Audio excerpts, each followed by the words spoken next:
प्रिय भक्तों, आज की इस कथा को सुनने से मनुष्य के जीवन की संपूर्ण विपत्तियां खत्म हो जाती हैं और उसके जीवन में संपूर्ण प्रकार के सुख और लक्ष्मी उसके घर में अनंत काल तक निवास करती है। तो आज की इस कथा को ध्यानपूर्वक और मन को एकाग्रचित होकर के इस कथा को ध्यानपूर्वक श्रवण करना।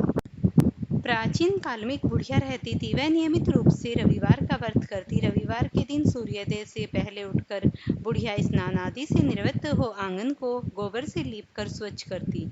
उसके बाद सूर्य भगवान की पूजा करते हुए रविवार की व्रत कथा सूर्य भगवान का भोग लगाकर दिन में एक समय भोजन करती। सूर्य भगवान की अनुकंपा से बुढ़िया को किसी प्रकार की चिंता एवं कष्ट नहीं था। धीरे धीरे उसका घर धन धान्य से भरा रहा था। उस बुढ़िया को सुखी होते देख उसकी पड़ोसन जलने लगी। बुढ़िया ने कोई गाय नहीं पाल रखी थी, अतः वह अपनी पड़ोसन के आंगन में बंधी गाय का गोबर लाती थी। पड़ोसन ने कुछ सोचकर अपनी गाय का गोबर घर में बांध दिया और गोबर नहीं दिया। रविवार को गोबर न मिलने से बुढ़िया अपना आंगन नहीं लीप सकी। आंगन न लीपने के कारण बुढ़िया ने सूर्य भगवान को भोग नहीं लगाया और उस दिन स्वयं भी भोजन नहीं किया। सूर्यास्त होने पर बुढ़िया भूखी प्यासी सो गई। प्रातःकाल सूर्योदय से पूर्व उस बुढ़िया की आंख खुली तो वह अपने घर के आंगन में सुंदर गाय और बछड़े को देखकर हैरान हो गई। गाय को आंगन में बंधा उसने जल्दी से उसे चारा लाकर खिलाया। पड़ोसन ने बुढ़िया के आंगन में बंधी सुंदर गाय और बछड़े को देखा तो वह उससे और अधिक जलने लगी। तभी गाय ने सोने का गोबर किया। गोबर को देखते ही पड़ोसन की आंखें फट गई। पड़ोसन ने उस बुढ़िया को आसपास न पाकर तुरंत उस गोबर को उठाया और अपने घर में ले गई। तब अपनी गाय का गोबर वहां रखाई। सोने के गोबर में से पड़ोसन कुछ ही दिनों में धनवान हो गई। गाय प्रतिदिन सूर्योदय के पूर्व सोने का गोबर क्या करती थी, बुढ़िया के उठने के पहले पड़ोसन उस गोबर को उठाकर ले जाती थी। बहुत दिनों तक बुढ़िया को सोने के गोबर के बारे में कुछ पता ही नहीं चला। बुढ़िया पहले की तरह हर रविवार को भगवान सूर्यदेव को जल दिया करती और कथा सुनती। लेकिन सूर्य भगवान को जब पड़ोसन की चालाकी का पता चला तो उसने तेज आंधी चलाई। आंधी का प्रकोप देखकर बुढ़िया ने गाय को घर के अंदर बांध दिया। सुबह उठकर बुढ़िया ने सोने का गोबर देखा तो उसे आश्चर्य हुआ। उस दिन के बाद बुढ़िया गाय को घर के भीतर बांधने लगी। सोने के गोबर से बुढ़िया कुछ ही दिनों में बहुत धनी हो गई। उस बुढ़िया के धनी होने से पड़ोसन पूरी तरह जल भुनकर राख हो गई और उसने अपने पति को समझा बुझाकर उसे नगर के राजा के पास भेज दिया।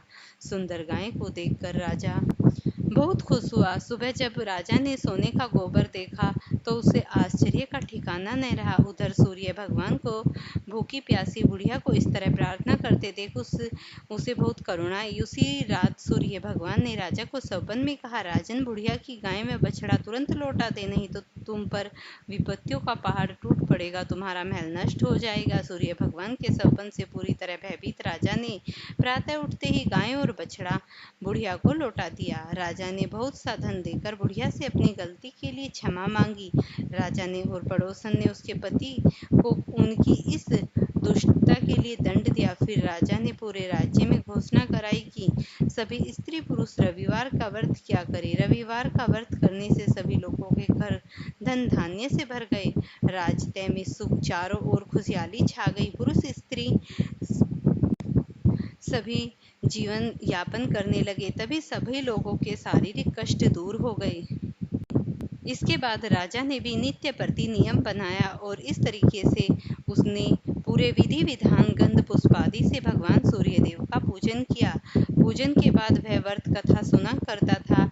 व्रत कथा सुनने के बाद वह आरती क्या करता था। तत्पश्चात सूर्य भगवान का स्मरण करते ही वह ओम हाम हीम होम सेम सूर्याय नमः इस मंत्र का 12 बार या 5 बार अथवा 3 माला किया करता था। जप के बाद शुद्ध जल, चंदन, अक्षत्र, लाल पुष्प और दुर्वा से सूर्य को अर्घ्य दे। सात्विक भोजन व फलाहार करे। भोजन में गेहूं, रोटी, दलिया, दूध, दही और चीनी खाएं।